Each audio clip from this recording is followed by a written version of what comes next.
Cue the sad Russian music because Black Widow has been delayed.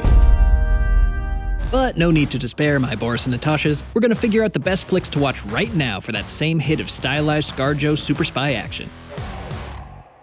Here's what we can say with confidence about Black Widow from the trailers, interviews with the cast, and the 22 other movies it shares a universe with. 1. It stars Scarlett Johansson. Duh. Moving on.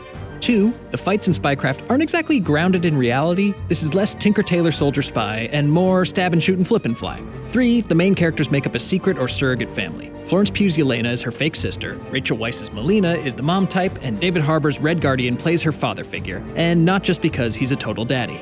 4. Multiple lines about choice from the trailer clue us into the film's likely theme: free will and atoning for past decisions. At some point, we all have to choose. Fully conscious, but no choices. I made my choice. I'm done running from my past. 5. It's Marvel. It's PG-13, people quip in the middle of life-threatening situations. My plan was to drive us away.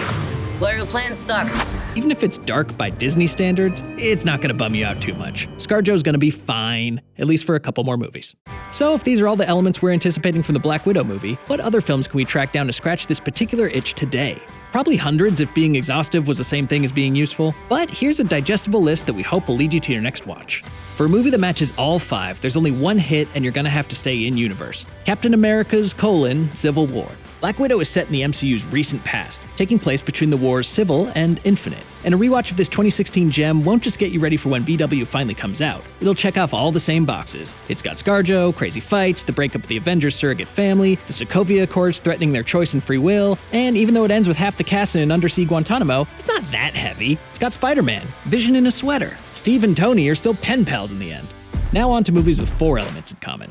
There's Lucy, the truly insane ScarJo action flick where she's kidnapped and forced to take super drugs that give her command of 100% of her brain, which means she becomes God. It's like the ending of Her, but with a lot more shooting. It's a film with everything we're hoping for out of Black Widow, minus the fake family. And no, Morgan Freeman doesn't count. There's also Skyfall, a film that appears to be Black Widow in a Bond suit. He's a super spy, hiding from his past choices, going back to his family home, doing crazy stunts on trains, and making eyes at Javier Bardem. It's a bit messy, but fun. Movies with 3 of the Black Widow elements is where things start to get interesting.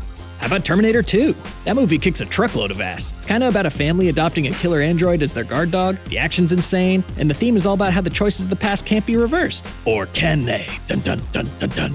Or maybe watch True Lies, another balls-to-the-wall Schwarzenegger flick. In this one, he plays a super spy, hiding his real identity from his family. This mid-90s classic gets overshadowed by Arnie's other blockbusters of the era, but it's an absolute blast. And we'll have Tom Arnold go quip for quip with Chief Hopper any day.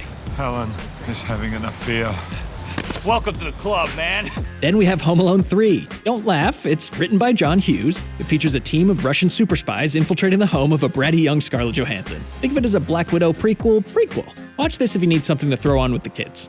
If none of these are tightening your tactical bodysuit, we can stretch it out to films with just 2 elements in common. How about Under the Skin? This film about an alien luring men into a murder house is a stone-cold bummer. But it's hauntingly beautiful and features ScarJo as an undercover alien badass.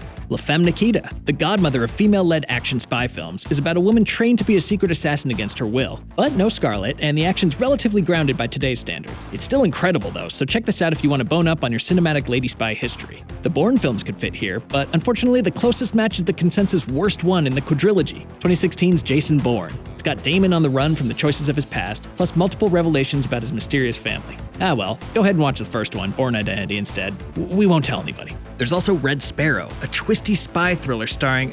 that's not Scarlett Johansson. That's Jennifer Lawrence in a bad wig. Forget I said that one. Still can't decide? Well, the human beings who wrote this suggest True Lies. You'll have all the fun and escapism of a Marvel movie without any of the homework to brush up on beforehand. But the film that shares the highest score on the Rotten Tomatoes tomato meter, highest user score on Metacritic, and the highest trafficked movie page on Fandom would give the edge to Civil War. So there you have it. Which one are you gonna watch? What films did we miss? We may have to wait a while for Black Widow, but hopefully you're ready to press play on something now.